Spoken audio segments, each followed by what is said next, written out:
Assalamualaikum warahmatullahi wabarakatuh.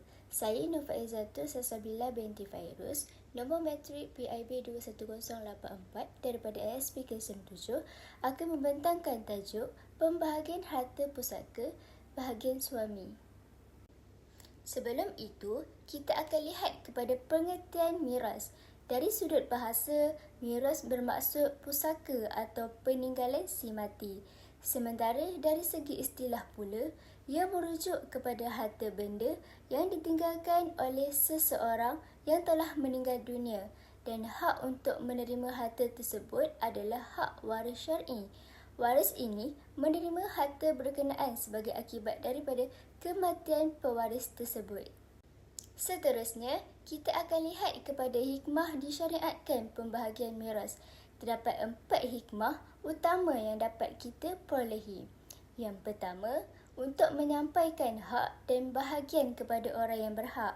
Ini memastikan setiap waris mendapat hak mereka dengan adil.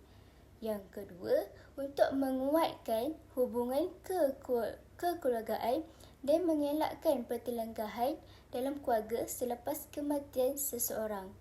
Pembahagian harta yang adil boleh meredakan ketegangan di kalangan ahli keluarga. Yang ketiga, ia dapat mengelakkan daripada berlakunya penganiayaan terhadap waris, terutamanya mereka yang lebih lemah atau tidak mampu memperjuangkan hak mereka sendiri. Akhir sekali, untuk menjamin kehidupan ahli waris yang ditinggalkan, terutama bagi mereka yang bergantung kepada si mati untuk keperluan hidup. Kategori waris dalam bahagian harta pusaka menurut Islam. Pembahagian warisan terbahagi kepada 3 kategori utama. Yang pertama, Ashabul Furud, waris yang telah ditetapkan bahagian pusaka mereka dengan jelas dalam Al-Quran, As-Sunnah dan Ijma'. Yang kedua, As-Sobah, waris yang akan menerima baki lebihan harta setelah pembahagian diberikan kepada Ashabul Furud. Mereka biasanya adalah ahli keluarga lelaki seperti anak lelaki atau saudara kandung lelaki. Yang ketiga, Zawil Arham, mereka yang mempunyai hubungan darah atau kerabat dengan si mati tetapi tidak tergolong dalam kategori Ashabul Furud atau Asobah. Mereka hanya akan mewarisi harta jika Ashabul Furud dan Asobah tiada. Dalam pembahagian harta pusaka, suami adalah salah satu ahli waris yang tergolong dalam Ashabul Furud. Bahagian suami dalam harta isteri ditetapkan secara syarak. Bahagian suami bergantung kepada keadaan berikut. Yang pertama, suami akan mendapat 1/2 jika suami akan menerima separuh daripada harta peninggalan isteri jika si mati tidak mempunyai anak.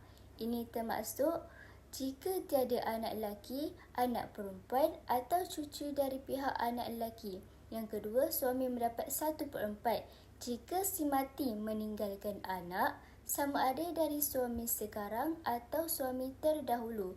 Suami hanya akan menerima 1/4 daripada harta pusaka. Antara contoh-contohnya ialah yang pertama, seorang wanita meninggal dunia dan dia meninggalkan suaminya dan kedua orang tuanya, ayah dan ibunya. Dia tidak mempunyai anak. Pembahagiannya ialah suami akan mendapat 1/2 kerana tiada anak, ibu akan dapat 1/3 kerana tiada furud waris, ayah akan dapat baki asobah. Yang kedua, seorang wanita meninggal dunia meninggalkan suami, seorang anak perempuan dan kedua orang tuanya, iaitu ayah dan ibunya. Pembahagiannya, suami akan dapat 1/4 kerana isteri telah meninggalkan anak. Anak perempuan akan mendapat 1/2 kerana ada satu orang je anak perempuan. Ibu akan mendapat 1/6 kerana ada furud waris dan ayah akan mendapat 1/6 baki. Jadi, kesimpulannya ialah Undang-Undang Pusaka Islam telah membawa beberapa pembaharuan yang tidak wujud dalam undang-undang lain sebelumnya. Undang-undang ini disyariatkan oleh Allah Subhanahu Wa Taala semata-mata untuk memberi keadilan kepada manusia. Sekian saja daripada saya. Terima kasih kerana telah meluangkan masa untuk mendengar pembentangan saya. Saya berharap maklumat yang dikongsi dapat memberikan manfaat kepada anda semua.